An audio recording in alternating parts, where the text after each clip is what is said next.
as we unveil the global church paradigm shift. Makiaria hindi ya igongona ria kuruguria mutaratara mweru wa guteithiriria kanitha gukinyiria muingi mahunjio na njira igwete, mihang'o iria itabaneirio kanitha-ini wa Abbas Heart Family wa Rungai Kajiado ya Rugongo, atongoria ya kanitha monekanite kwaga kuiganira na mwerekero uria bururi woete, makiuga ona kanitha ni iteaneirie na ikariganirwo ni ithenya riacio. The church desists in getting into the politics of the world. They must join as light, not interfere. Join as light and be members of parliament, members of the Senate, members in governance who refuse any evil practices, any bribes, any stealing. Oneness. The church must be one before we go to unite the nation of Kenya. So number one, it is with the ecclesia, the church, we must understand ourselves.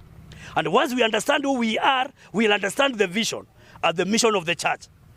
And I want to say, because this movement is global, what we want to say is the church number one, and then the nation of Kenya will be sorted. The solution for the things that are happening in Kenya, the solution is with the church that Christ is building.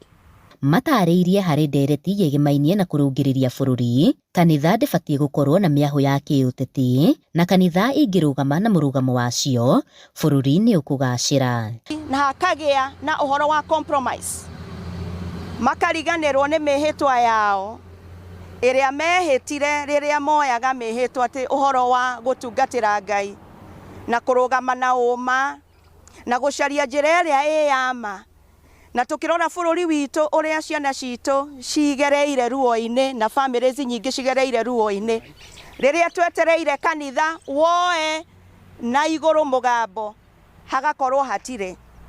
Ngoiga atiriri ati ni wega kanitha eigire thiini wa the political space with soberness, with sanity, with understanding. Maya mothe makimarongoreria mubango-ini uyu maruguritie, makiuga muoroto munene ni wa gutigirira muingi ni wataukwo na kinyi ciegimainie na uhonokio, na giki gigukorwo kiri gitugi gia kurungiriria ona mitugo kuri njiarwa. I have equipping centers because we would like to equip the believers for the work of the ministry, the way Jesus has ordained us. Handu-ini ha Inooro TV kuma Rungai Kajiado ya Rugongo, ngetwo Wacuka wa Kiari.